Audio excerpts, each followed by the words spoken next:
La foto no está. No existe. No sabemos si existe. Está desaparecida.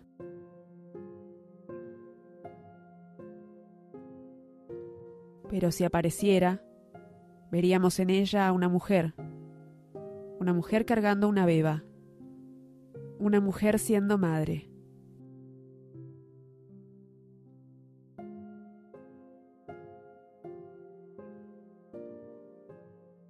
Yo decía, ¿cómo no hay una foto de esa madre reciente con su hija?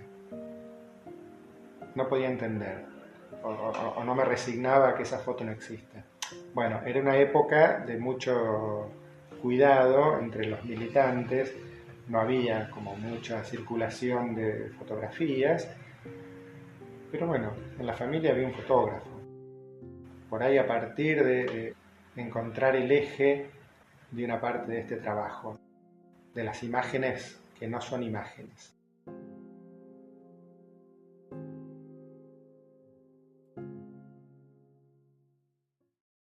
Con Gerardo nos juntamos a grabar 2 veces.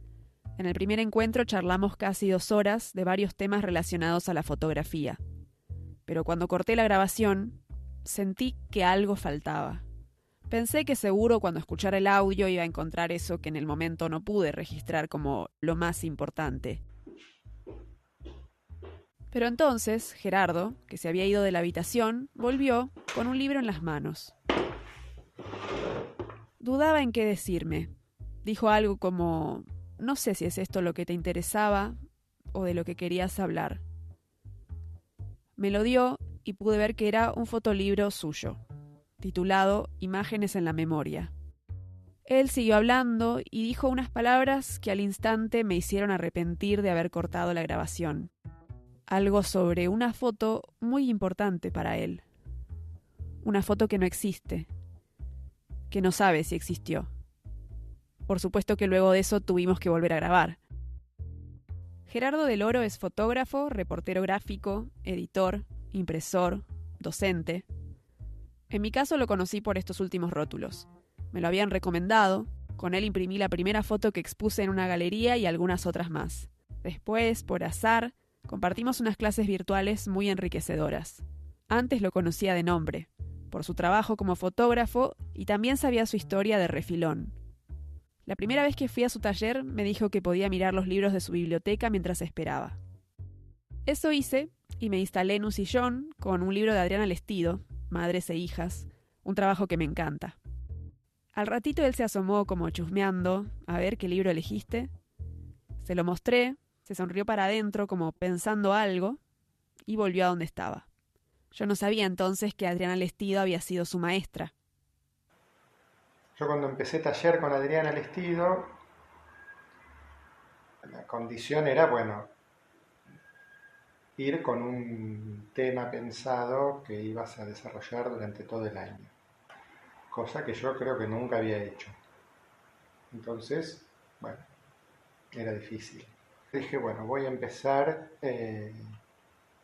a fotografiar hijos de desaparecidos.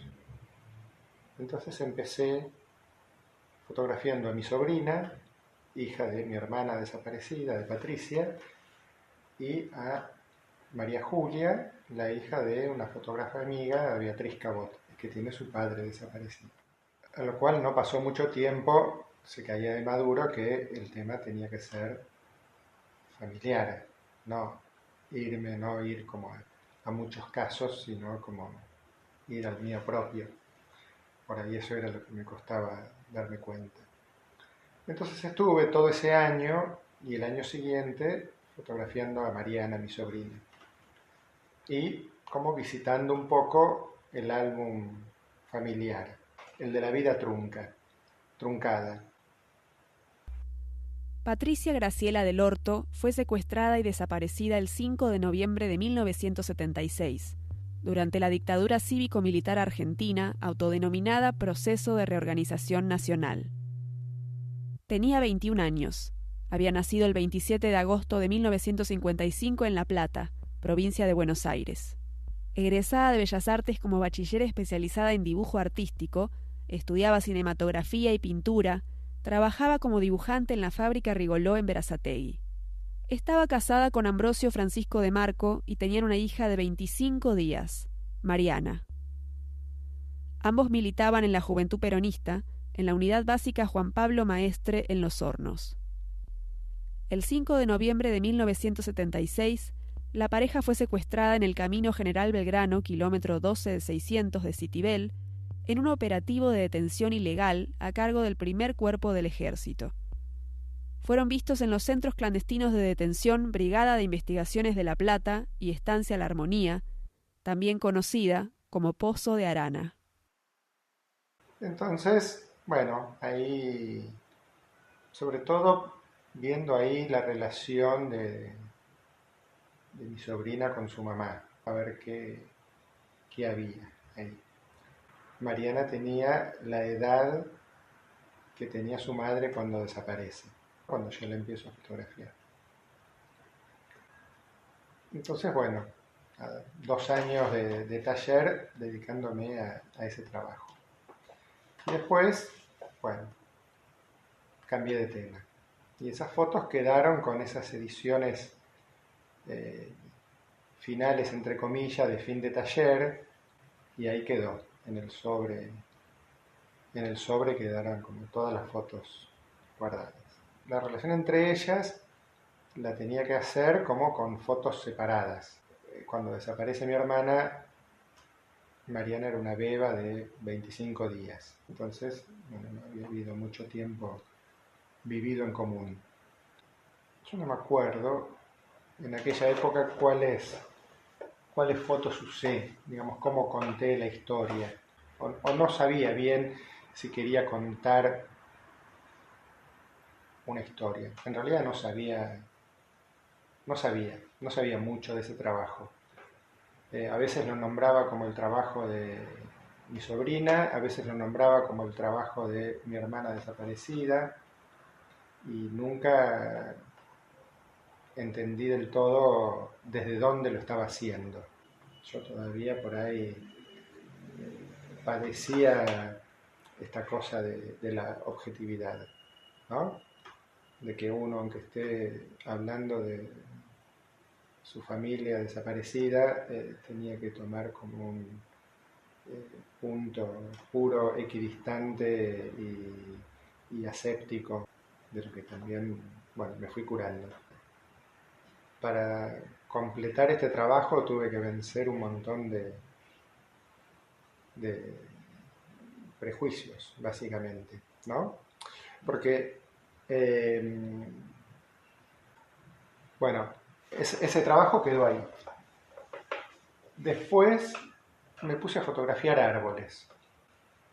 Me di cuenta que siempre fotografiaba árboles, que incluso en notas de trabajo para el diario, volvía con fotos de árboles y se publicaban fotos de árboles en Turismo o algo así. Bueno, mi mamá era como muy amante de los árboles y las plantas, tenía como relación por ahí, su padre también. Entonces dije, bueno, algo con raíz familiar y que me sale naturalmente. Entonces empecé como buscando toda mi colección de fotos de árboles, de las cuales no quedó ninguna. Y todas las fotos que finalmente fueron al pequeño ensayo desarrollado durante ese año fueron fotos sacadas ese año. Lo que no me di cuenta fue que mientras yo hacía esas fotos, había ahí como unos movimientos familiares. A ver, yo tenía, acerca de la desaparición de mi hermana y de su marido, no teníamos prácticamente ninguna noticia, o sea, ninguna certeza. Ya en aquel momento, estamos hablando del 99, creo, había algunos casos que se sabía por sobrevivientes, por encontrar restos, había como alguna información.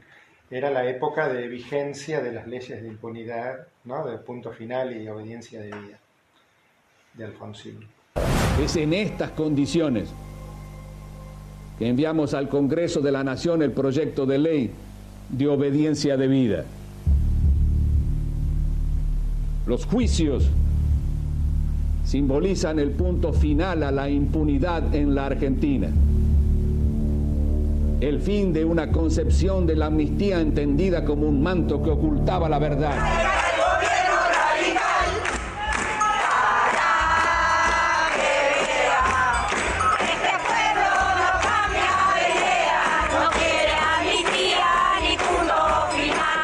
Yo por esa época me había encontrado con alguien que sabía algo, con alguien que había estado detenido en el mismo lugar.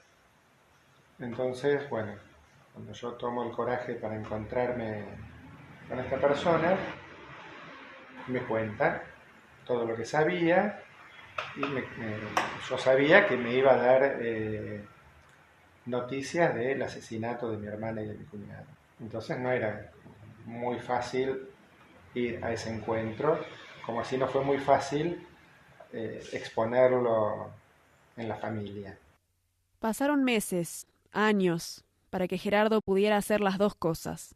Y cuando yo lo cuento en la familia fue porque estaban los juicios por la verdad, que eran unos juicios que no tenían sentencia condenatoria, pero que armaban como una red de información y de conocimiento. Eran los juicios que se hicieron, creo que empezaron en La Plata y en Bahía Blanca, cuando estaban vigentes esas leyes.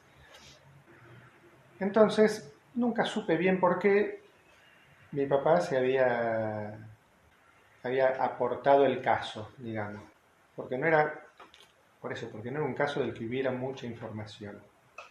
Pero bueno, poco antes de que él vaya a declarar, yo cuento esto que sabía. Entonces, bueno, mi papá va, declara, y a la semana siguiente llaman a declarar a este testigo, a este sobreviviente, que es la primera vez que declara y que, bueno, conocía tanto el lugar y sabía tanto que la audiencia esta se suspende lo que tenía que continuar y se hace ese mismo día como una recorrida por los lugares con esta persona como guía. Entonces, bueno, eso pasaba mientras yo fotografiaba árboles, ¿no? Y algunos de esos árboles están hechos en esa recorrida, que es una zona como rural en las afueras de La Plata. Y entonces todos esos árboles son como un poco fantasmas, ¿no? Son como un poco seres que están y que no están. Pero eso me enteré después, después de hacerlo. Y bueno, y ese trabajo también tomó como esa forma de ensayo de fin de año, de fin de cursada. Después yo lo transformé en un librito y nada más. Y ahí también quedó guardado. Unos cuantos años después caen las leyes de impunidad y empiezan los juicios. El primer juicio que se inicia es un juicio en La Plata a Echecolás, jefe de la policía bonaerense, en el que tampoco supe bien por qué, por esas cosas sale ese juicio, y era por unos pocos casos, entre ellos el de mi hermana y mi cuñado. Entonces, bueno, hay como mucha movilización familiar, ¿no?, alrededor de ese juicio, de la declaración de mi papá, de la declaración de este testigo, que es el que como rearmó nuestra historia familiar, digamos. Y bueno, y sobre el final del juicio,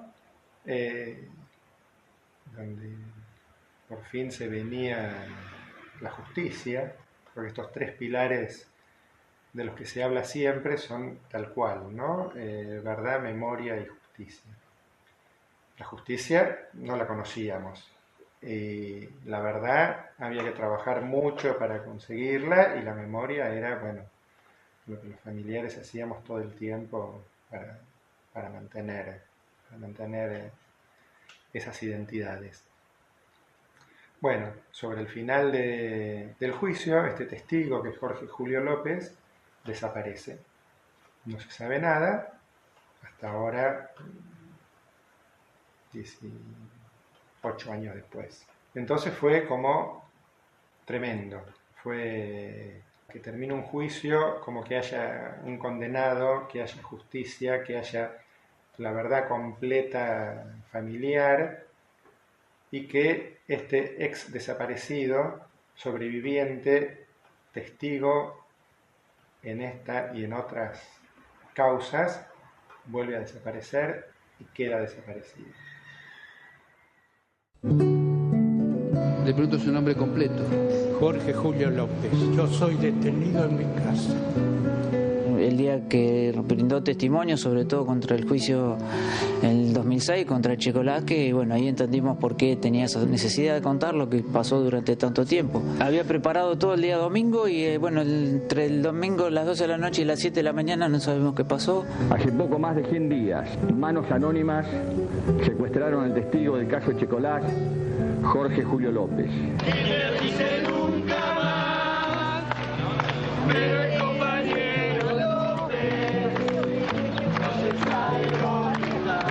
Todo lo expuesto, luego de oídas las partes querellantes, el Ministerio Público Fiscal, la defensa y ser concedida la última palabra al procesado, el Tribunal Oral en lo Criminal Federal número 1 de La Plata pronuncia el siguiente fallo. Condena a Miguel Osvaldo Echecolás a la pena de reclusión perpetua e inhabilitación. Yo hasta pensé, si un día salgo y lo encuentro a Checolás, yo lo voy a matar, así pensaba. Y después digo, puta, y si lo mato, y que voy a matar una porquería de esa, un asesino serial. Va el señor Echecolás y se establece en un auto con el señor Guayama como volante, como chofer. Los reconozco por la luz y la que había en ese momento. Patricia me dice, López, no me falles, si salís, que el único de nosotros que puede salir sos vos. Me dice, andá, buscalo a mi mamá, a mi papá o a mi pariente, a mi hermano, dice. Y decirle, dice, y dale un beso a tu hija, a mi hija, dice, de parte mía, me dice. Es como, nada, de vuelta entrar en una cosa de la que no podías salir. Entonces, a partir de ahí, al año siguiente, en esta costumbre que yo tenía de hacer algún libro para la feria de libros de fotos de autor, dije, bueno, voy a hacer esto. Pero bueno, ya era como muy distinto, como que todas las cosas que antes no sabía por falsa ingenuidad, por no querer darme cuenta, ahora estaba todo como mucho más claro.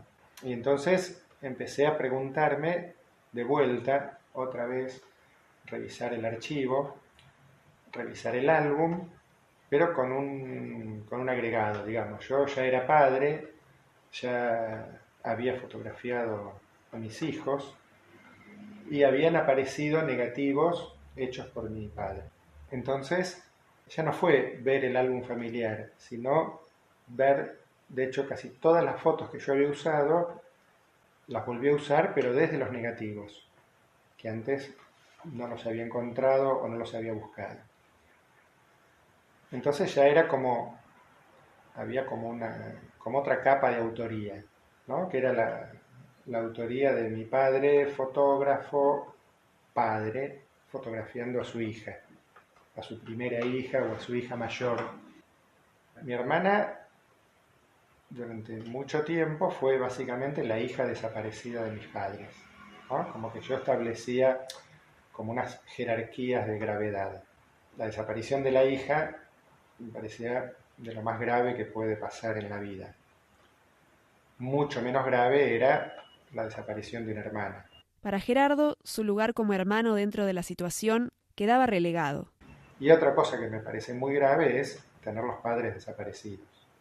Pero eso no supone una pérdida, porque no es algo que estuvo y se perdió, como una hija. Fue como, bueno, empezar una vida sin padres, con abuelos, entonces, bueno, era distinto, pero también grave en esta escala de gravedad.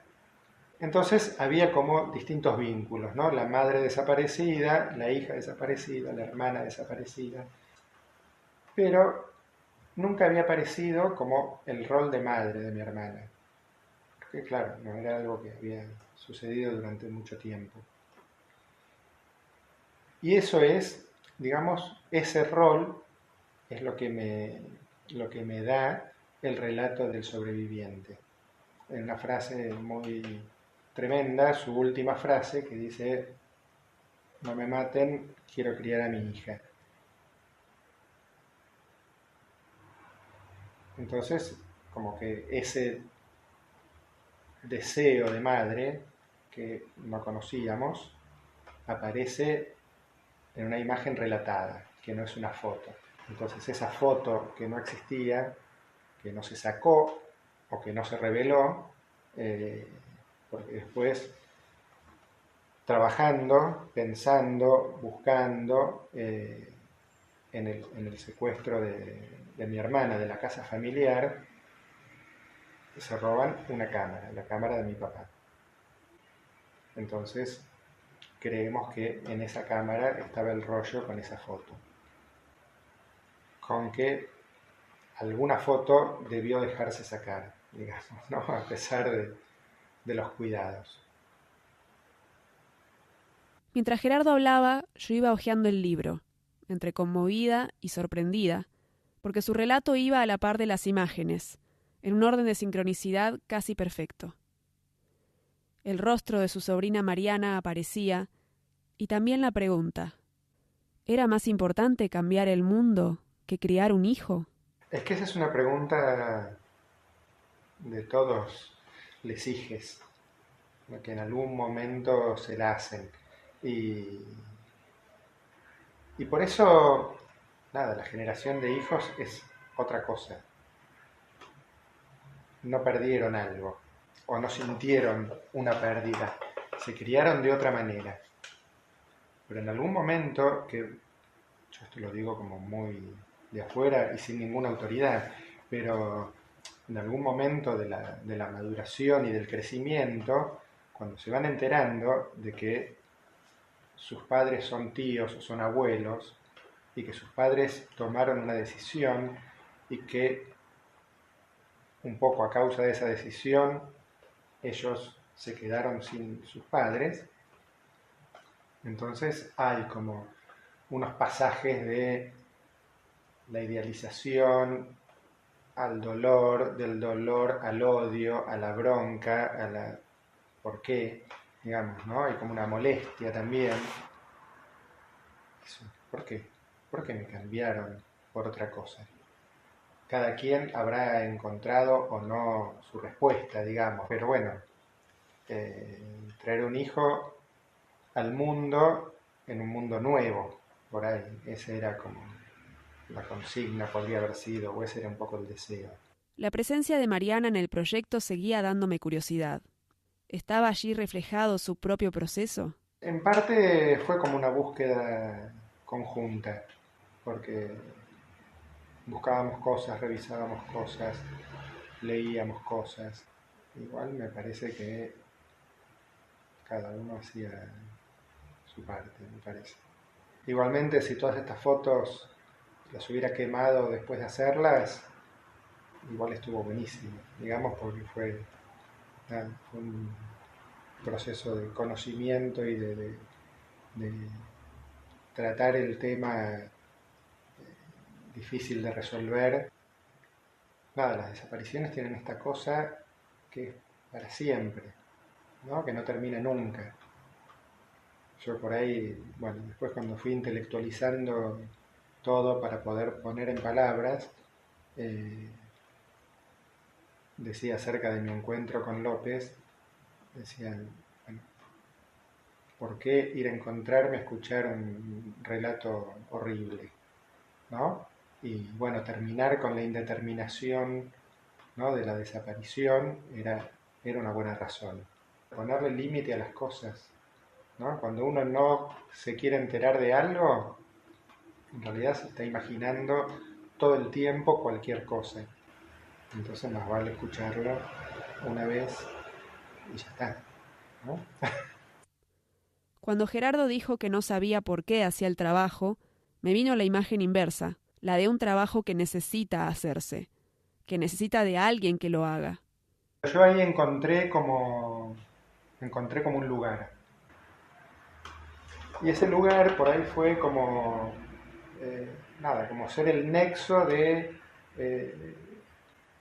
quedar trabado como en la ausencia de esa, por ahí nombrada con esa imagen que no existió, bueno, esa ausencia de relación entre su madre y su hija, a encontrar el deseo de Patricia de criar a su hija, que era algo no expresado, no conocido, no pensado.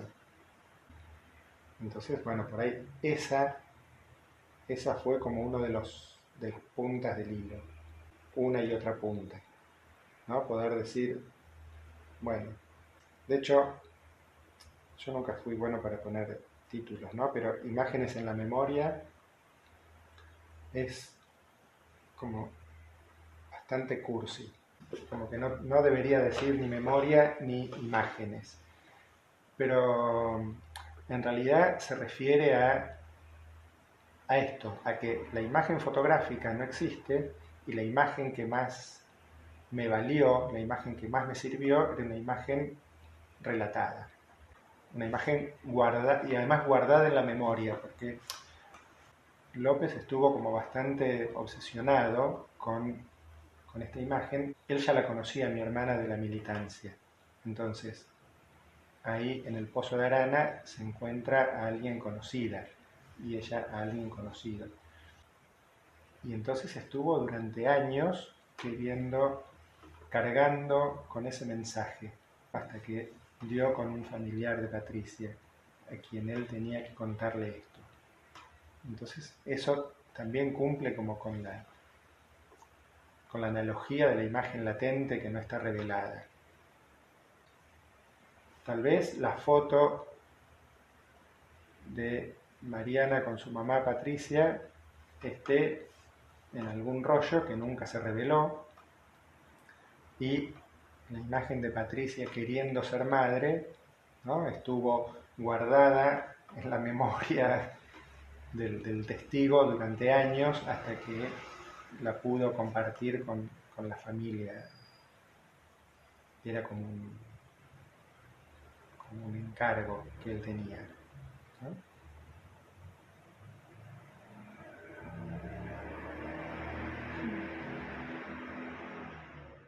Siempre aparece la pregunta, o al menos a mí me pasa, ¿de qué queda después de un proceso? ¿Qué representaba finalmente el libro que tenía en mis manos? ¿Podía esa historia hacer aparecer una imagen? ¿O una persona? Yo creo que haber terminado el libro es como decir, haber como reescrito una historia. Después de años / décadas de familiares desaparecidos de los que no se sabe nada, y que la incertidumbre y el dolor es las emociones más comunes, eso, ¿no? Cerrar el círculo de verdad y memoria con justicia es como un ciclo. Acá ese mismo ciclo roto por la desaparición de quien traía la verdad, de un testigo sobreviviente. Eso fue tremendo, fue como revivir, como y entrar en más que un círculo, una espiral sin salida. Entonces, bueno, por un lado, buscar la forma de cerrar la historia familiar, de cerrar, digo, de armar, no de cerrarla. De agradecer a López, que es quien hizo que se pueda reescribir la historia completa familiar. Entonces el libro también es como un reconocimiento. Eso, me parece que es como un reconocimiento a todas las... En principio reconocí como mi lugar en la familia para contar esto. Soy el menor, el hermano menor, o sea, 10 años menor que mi hermana desaparecida, entonces como que era un ente, era nada yo. Bueno, el rol de cada miembro de la familia, de mi mamá, de mi papá, de mi sobrina, el rol del testigo, el rol de la justicia, el rol de la sociedad. Hay un reconocimiento ahí a cada actor, actriz de la historia. Mucha gente me dijo que más que una historia familiar es como una historia general, digamos, ¿no? Como una historia de una época, una historia de un país. Nunca lo pensé, eso. Nunca fue mi intención, nunca fue mi... Pero bueno, las cosas malas vuelven, los olvidos reaparecen, entonces bueno, hay que hacer reaparecer otras cosas también.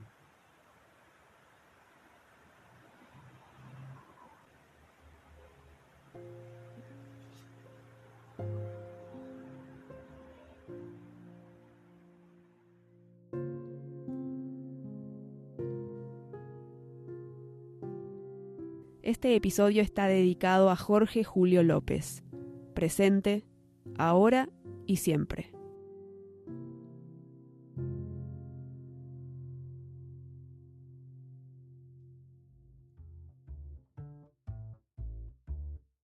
Mi nombre es Gabriela D. Echave y esto es La Huella, un podcast para hablar de fotos, o más bien una excusa para seguir contándonos historias. Escúchalas y si te gustan, compartilas.